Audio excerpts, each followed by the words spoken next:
Magandang gabi sa inyong lahat. Buhay na naman si Aso Old School. Mga Old School, meron tayong titirahing Honda Trendy. Ayan, kakalasin ko muna pagkatapos patitira natin dito kay Al. Oh no! Ito mga Old School, yung aking Trendy. Ayan, Honda Trendy. Mga 3 years na po itong naka-stock sa akin eh. Ngayon ko lang naisipang buuin. Sana maganda kalabasan ito tulad ng ating Honda, Suzuki B100. Ayan mga Old School, medyo malaking gawain naman ang itsura. Ayan. Pero halos kumpleto pa naman. Ayan. Ang wala lang siguro akong makukuha itong signal light.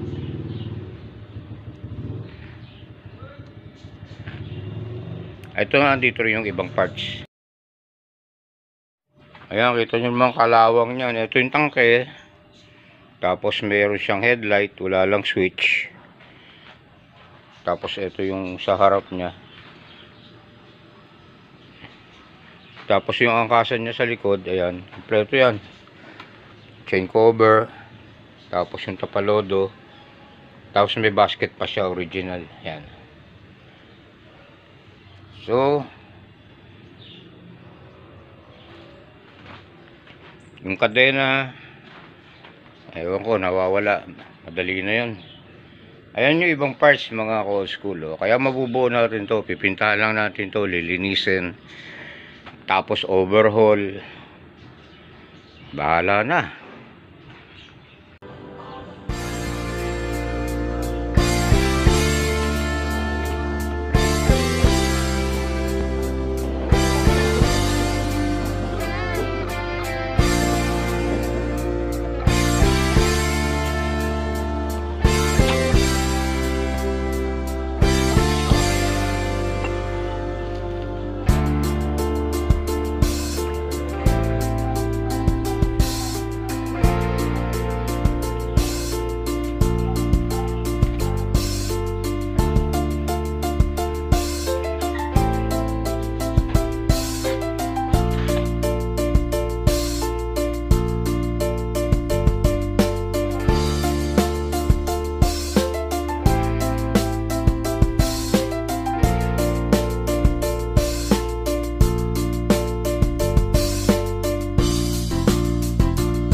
Alan Works.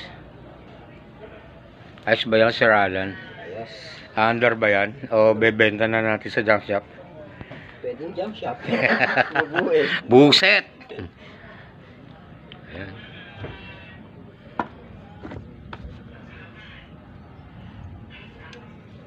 Kaya mga ka-school, iwahiwalay na yung ating parts. So, yung body niya, iwahiwalay na, pati itong makina, ayan, i-overhaul ni Sir Alan.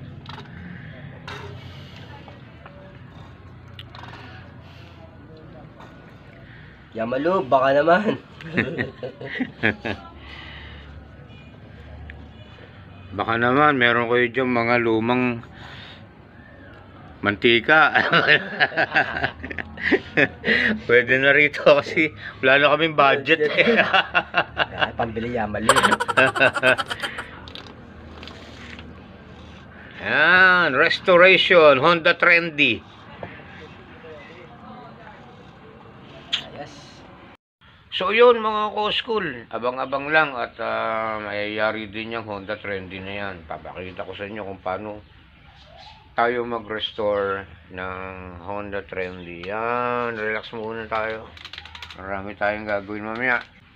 Hanggang dito na lang po muna ang video nito at marami pong salamat sa mga subscriber natin na hindi bumibitaw kahit na ang dalang-dalang ng ating video ngayon. Pero susubukan po nating ayusin lahat yan. Marami pong salamat. Adios.